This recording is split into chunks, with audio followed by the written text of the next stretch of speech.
putra. Ini dia akan membuat kamu tertawa.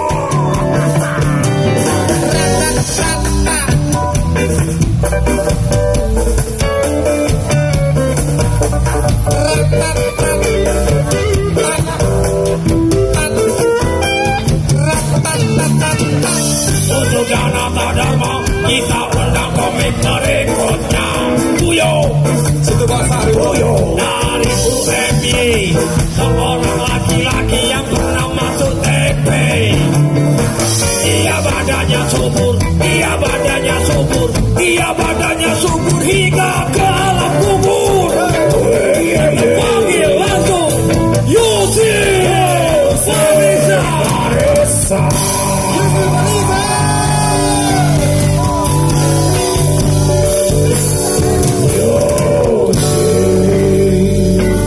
Iki tekan ngomong kudu ngene ora, Adira.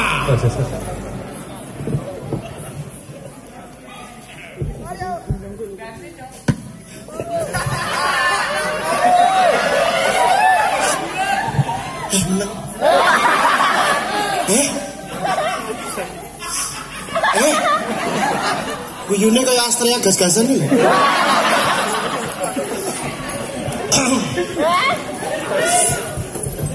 Panas ya. Astagfirullahaladzim. Ora gue udah ngirone tenanan asu. Bismillahirrahmanirrahim. Assalamualaikum warahmatullahi wabarakatuh. Sebentar ada produk placement dulu, pesawat lewat. Oh nggak ada tuh. Oh blok. Selamat malam semuanya. Malam. Annyeonghaseyo. Ih, ayu banget.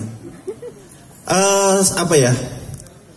Tepuk tangan dong buat semua yang masih stay di sini sampai jam segini. Ya. Saya kalau lihat kampus gini, lihat mahasiswa gini, di sini kuliah semua ya rata-rata ya. Kecuali Bapak angkringan dong, nggak semua dong ya.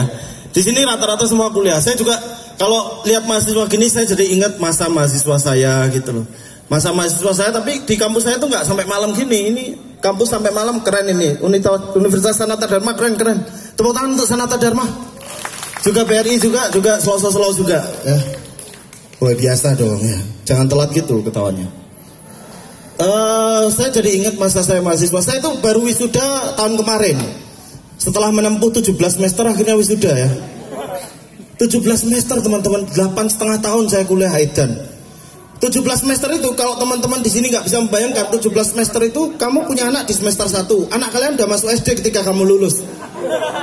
Saya ini, waduh sampai di kampus tuh ada peraturan baru. Saya kan lama nggak ke kampus. Di kampus tuh ada peraturan baru yang mewajibkan semua mahasiswa kalau mau keluar kampus harus nunjukin STNK. Saya waktu itu nggak bawa STNK, ditagih sama Pak parkirnya. Mas, STNK. Waduh nggak bawa Pak, saya Pak. Waduh ini peraturan baru Mas, gini apa? Ini kebijakan baru kampus. Waduh kalau nggak bawa gimana? Terus saya jawab, Pak, Bapak di sini kerja mulai tahun berapa? 2010. Saya 2003 di sini Pak. Sopan santunnya Pak ya. Akhirnya dibolehkan masuk gitu. Saya tuh di kampus udah bukan lagi, udah nggak dipanggil kakak senior, itu solasier itu. Saya tuh dipanggil kakak legenda. Dulu waktu sebelum pendadaran saya mengira saya ini adalah legenda, tapi setelah pendadaran gitu, saya ujian pendadaran itu ada angkatan 2001. Dian. Kalau saya legenda, dia ini Hokage udah levelnya. Wajahnya tuh udah diukir di sportorium UMY itu ya. Hokage ini levelnya itu, aku lewat sama dia tuh nyembah saya. Dan parahnya waktu wisuda itu ada wisudawan termuda kelahiran 98. Dia menempuh kuliah cuma 3 tahun. Dian, ini mesti cupu banget ini. Dia cuma tahu kuliah pulang ini. Orang-orang kayak gini tuh saya yakin kalau masuk ATM dia assalamualaikum kok. Sandalnya dicopot gitu ya. Bersuci dulu. Ini ada anak lahir 98. Umur 3 tahun, mas-mas yang 2001 tadi kuliah. Kok ya wisudanya bareng gitu loh. Itu aku jadi masih tak lempar toga gue, putus asa aku. Dan saya ini agak telat ya, lulusnya tuh agak telat. Saya ini sekarang usianya 28 tahun teman-teman. 20. Di sini ada yang udah usianya lebih dari 28 tahun? Ya selain bapak-bapak angkringan nggak usah ya, nggak usah. 28 tahun, saya 28 tahun. Sebenarnya usia 28 tahun itu biasa aja sebenarnya. Saya tuh dulu waktu kecil itu nunggu usia saya tuh 17 tahun. Nunggu usia saya 17 tahun. Karena dulu kalau nonton film dewasa kan, kalau belum 17 tuh nggak boleh kan. Saya nunggu itu 17 tahun. Pas 17 tahun, des, itu hari dimana saya berusia 17 tahun. Des, biasa aja. Tak kira setelah 17 itu nonton porno, film porno gitu, orang tua lewat, nonton apa le? Boy app. Terus biasa aja, wah terus ini elek iki. Bapak duwe HP iki. Tak kira gitu dulu. Tak kira gitu, ternyata enggak, ternyata sama aja. Astagfirullahalazim. Maksiat. Enggak, ternyata sama aja gitu. Abahku lewat itu, astagfirullah. Ada adegan ciuman, kurang-kurangi nonton koyo gini. Ya kan jadi penasaran gitu. 17 tuh usia yang sangat saya dulu waktu kecil tuh suka baca komik porno. Di sini ada yang suka baca komik porno nggak? Judulnya Golden Boy dulu. Ya. Golden Boy itu very cool itu. Golden Boy gitu. Saya kalau dengar kata Golden Boy itu, waduh pikiran saya langsung, waduh, saya dulu pernah melihatnya itu. Saya kan dulu pesantren ya, waduh lulusan pesantren nonton bokep lagi. Nggak apa-apa ya karena pada prinsipnya saya dalam berislam itu adalah amar ma'ruf nyambi mungkar ya. Jadi ya berbuat baik sekalian lah ya. Berbuat baik jalan, maksiat juga jalan gitu. Biar nggak sia-sia hidupnya. Saya tuh dulu, waduh, saya kalau sama film porno tuh udah sobat kental banget lah saya tuh. Saya tuh meniti karir nonton film porno tuh dari kecil, dari umur 8 tahun. Dimulai ketika saya pada suatu malam itu membuka isi tas milik masku. Ada satu judul film judulnya Racer Girl. Wah ini dari sinilah karir saya dimulai. Dari sinilah semuanya dimulai itu dari sini. Saya waktu nonton film porno, waduh, saya sama film porno tuh udah termasuk addicted gitu ya. Udah astagfirullahaladzim. Saya juga kalau sehari nggak nonton porno tuh ada yang hilang gitu loh. Ada yang hilang apa ya, kurang apa ya, kurang sendut-sendut apa gitu. Dan usia 28 itu teman-teman. Usia 28 itu adalah usia udah masuk usia nikah ya sebenarnya ya. 28 itu usia nikah. Tapi nikah itu kalau saya bilang nikah itu nggak semudah yang kalian kira gitu. Ada meme di Facebook, nikah itu mudah cuma butuh ijab kabul dan ucapan sah matamu. Nggak segampang itu. Coba kamu sama di depan orang tua pacarmu gitu, Pak, saya mau serius sama anak bapak. Mau serius, ya. Punya apa? Saya cuma punya ijab kabul. Mau ditampol. Nggak mungkin itu, nikah tuh nggak semudah itu. Nikah tuh butuh seks, enggak deh. Nggak, butuh kenalan dulu lah sama pacar. Tapi zaman sekarang, cewek-cewek zaman sekarang itu sulit. Saya waktu ke kampus itu ada obrolan sista-sista ini, ukti-ukti ini obrolannya tuh cewek-cewek Instagram tuh ngeri loh sekarang loh. Ukti-ukti ini obrolannya adalah kegelisahan dia kalau udah menikah, dia ragu kalau punya anak lucu apa enggak gitu. Waduh ngeri loh itu loh. Anakku besok lucu apa enggak ya? Nikah karo Sule loh. Anakmu mesti lucu. Semua sisa-sisa ini mendambakan punya anak lucu. Buat apa? Kepentingan Instagram. Iya loh. Teman-temanku itu yang udah nikah dan punya anak, itu maksa anaknya berbuat lucu di Instastoriesnya. Ayo lucu dong. Ayo netizen suka nih, tadi bisa kok. Kalau ada bagian lucu tuh pasti suruh ngulang. Nanya. Itu tuh lucu. Ulangi. Enggak, tadi lucuan tadi. Itu ya Allah, miris loh itu loh. Sekarang tuh terobsesi sama yang namanya Gembita. Terus siapa lagi? Kirana, Biorka, siapa lagi? Nah, nama anak-anak zaman sekarang itu juga Tatan gitu. Nama-anak zaman sekarang tuh bagus-bagus gitu. Gembita, kalau dipanggil terkesan lucu gitu ya. Gembita, muka jeleknya mana muka jeleknya gitu. Terkesan lucu. Coba zaman dulu, nama anak Bambang. Mau lucu gimana coba? Bambang muka jeleknya mana Bambang? Wagu banget pasti. Sabto, ayo kisbahnya mana Sabto? Sabto tadi bisa loh Sabto loh. Sabto kisbahnya mana kisbah? Bilang apa kalau udah makan? Bilang makamu. Nikah lu ya Allah. Instagram dan sekarang tuh semua orang apa-apa tuh Instagram loh, ya kan? Saya tuh juga heran gitu kalau ada anak-anak SMP gitu. Kita kalau Instagram itu kan pasti punya minimal tuh punya caption yang bagus gitu, kata-kata bijak biar likes-nya tuh banyak. Anak SMP sama sekarang tuh ngeri loh. Mereka ngerjain tugas aja like-nya 10.000. Gendeng. Aku loh sampai effort foto Malioboro, ngelajari kamera, like-nya cuma 100 lah paling banyak. Anak SMP ngerjain tugas aja itu mungkin di sekolahan ya, dia kalau ada temannya gitu yang nggak nge-like fotonya dia, kowe ora nge-like fotoku ya, haters. Gampang banget, ngeri loh sama sekarang tuh ngeri. Untung saya waktu kuliah tuh, untung sosmed tuh nggak semengerikan sekarang. Kalau semengerikan sekarang tuh pasti saya punya beban ketika ada teman saya yang nggak ada teman saya posting terus saya nggak nge-like tuh pasti beban itu. Haters. Gawe grup dewe kono. Grup WhatsApp dewe. Terus setelah lulus teman-teman, setelah lulus tuh saya jadi punya kesombongan. Kayak orang-orang nikah lah, kayak orang-orang nikah tuh punya fase di mana orang nikah itu pasti ada minat untuk memotivasi temannya biar nikah lagi. Biar nikah gitu loh. Oh, enggak nikah lagi. Biar nikah gitu loh. Seolah-olah semua problematika dunia itu solusinya adalah nikah. Lagi sendiri gitu, sebel di kosan, nggak tahu mau ngapain gitu. Aduh, urip kok gini-gini banget ya. Terus ada satu ini motherfucker ini yang baru nikah. Ini biasanya datang dengan sekonyong-konyong bilang nasihat kok bijak. Makanya nikah toh bro, matamu.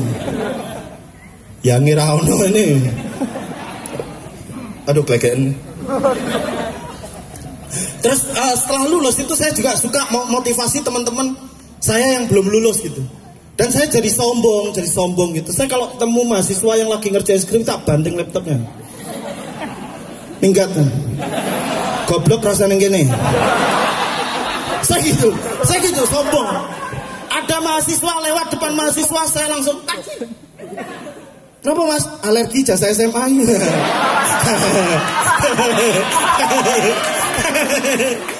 Besok praktekkan hal ini ketika kalian sudah lulus ya. Ketika kalian sama-sama lulus, nah itu dia saat itu kalian akan malu gitu. Nah ini sombong, saya tuh sombong banget. Dan saya jadi setelah lulus itu nggak sabar pengen ketemu, pengen lebaran gitu loh. Karena momen lebaran itu adalah momen yang paling pas untuk kita pamer di depan tetangga-tetangga. Mas Yusril, iya bu. Mas Yusril masih di Jogja? Masih bu. Masih kuliah? Oh enggak lah, orang tak tampol ijazah deh. Paham. Eat that shit, motherfucker. I'm graduate now. Tapi yang namanya tetangga itu nggak punya trik di mana dia harus bertanya lagi gitu. Pertanyaan selanjutnya adalah kerja di mana? Fuck. Karena itu yang paling sulit tuh di situ. Wisuda kalian wah. Congratulations, fana. Itu cuma hanya berlaku 1 hari tok.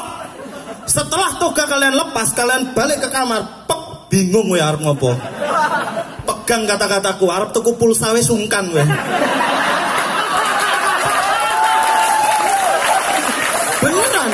Beneran pegang kata-kataku. Kamu kalau udah wisuda balik ke kosan, 1 hari setelah kalian wisuda, kowe bingung meh ngopo. Tuku sarapannya sungkan indek-indek we. Ana tangga ora? Wah aku tuh basket pecel. Sungkan loh, saya itu juga sungkan itu. Kerja di mana? Karena kerja itu kita terbagi menjadi 2 hal. Kerja lebih mentingin gaji atau gengsi. Nah, gaji atau gengsi ini penting karena kalau cuma milih gaji, ya udah kerja apa aja bebas gitu loh. Penjaga Indomaret kayak apa, PS-an atau apa gitu, atau Vista online boleh lah, apalah. Yang penting dapat gaji, yang penting gajinya banyak, yang penting dapat duit gitu loh. Tapi kalau yang dipikirin adalah gengsi. Nah ini ada lagi nih, gengsi di mana kita harus kerja di tempat-tempat yang bergengsi. Karena semakin perusahaan kita bergengsi, semakin sedikit pertanyaan tetangga. Mas kerja di mana? BRI. Selesai. Selesai, tugasnya akan selesai. Tapi kalau pertanyaan selanjutnya, tapi kalau kalian kerja di perusahaan yang nggak bergengsi, Mas kerja di mana? Bank saja. Bang apa? Bang aja. Kita akan semakin suaranya tuh fade out gitu loh. Seolah-olah pakai mic itu udah dijauhin kayak penyanyi-penyanyi itu. Bang apa Mas? Bang apa? Aja. Belum lagi kalau job desk-nya adalah job desk yang pakai bahasa Inggris dan ribet banget. Oh gitu. Kerjanya sebagai apa? Human Java. Apa? Human Java. Oh itu di bank ya? Iya.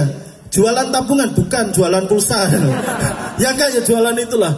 Tapi namanya tetangga itu emang fucking shit ya. Tetangga itu adalah, iya loh. Ujian Tuhan itu sebenarnya turun lewat mulut-mulut tetangga ini loh. Coba direnungkan lagi, coba pikir lebih ulang. Ujian Tuhan itu datang lewat mulut-mulut tetangga ini. Lebaran kenapa kita harus pakai baju baru? Biar gak dirasani tonggo. Nikah kenapa harus mahal? Buat ngayam-ngayami mulut-mulut tetangga ini loh. Biar gak ada ucapan dari mulut mereka yang bilang, nikah kok mau rawon. Rawon ya bontek kayak lo.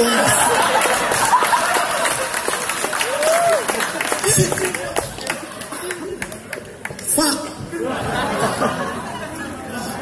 Bahkan ya teman-teman, kalau kalian tahu ada hadis Rasulullah SAW yang mengatakan bahwa kalau kalian ingin hidup kalian mulia, muliakanlah tetangga kalian. Hadis Rasulullah, bener kan? Itu ya, dari awal, dari zaman Rasulullah sudah tahu tetangga ini yang menyebai ya. Padahal hidupnya jauh loh. Padang pasir dulu zaman Rasul tuh nggak ada Indomaret loh. Aduh. Terus setelah lulus tuh saya jadi suka sombong tadi. Jawaban suka sombong itu adalah jawaban paling benar. Kalian kalau udah lulus nanti pengennya tuh gaul sama teman-teman yang masih skripsi ini. Iya, yang masih skripsi ini biar bisa nanya-nanya gitu loh, biar bisa sombong loh. Lagi nongkrong gitu, duduk lagi bahas bal-balan. Ini MU kalah, mosok, terus kakinya langsung set. Piye skripsimu? Wah. Fuck. Itu saya waktu masih ngerjain skripsi, ada orang-orang begitu tuh saya paling sebel loh itu.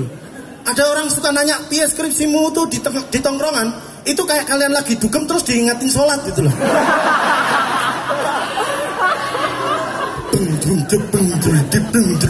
Hei, apa? Isa wes dong. Orang keluaran ya. Menurutmu? Shit. Piye skripsimu, orang yang suka nanya piye skripsimu ini halal darahnya, sumpah. Iya serius. Orang-orang yang suka nanya piye skripsimu di tongkrongan ini dosanya sama kayak menyetubuhi ibunya sendiri. Itu dosa besar, Pak. Itu dosa besar. Pasti dosa besar. Walaupun dia masuk surga nggak dapat bidadari, mampus. Ento bidadari 10 lanang apa ya?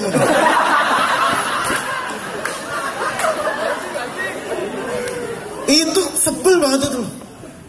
Orang-orang yang nanya piye skripsimu tuh waktu nanti di akhir tuh dia nggak dapat mendapat syafaat Rasulullah dia tuh. Mudaro ya.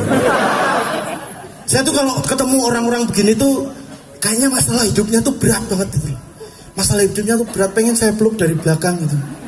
Saya bisikan pelan di telinganya, Mas, jemput. Terima kasih, saya sudah selamat malam.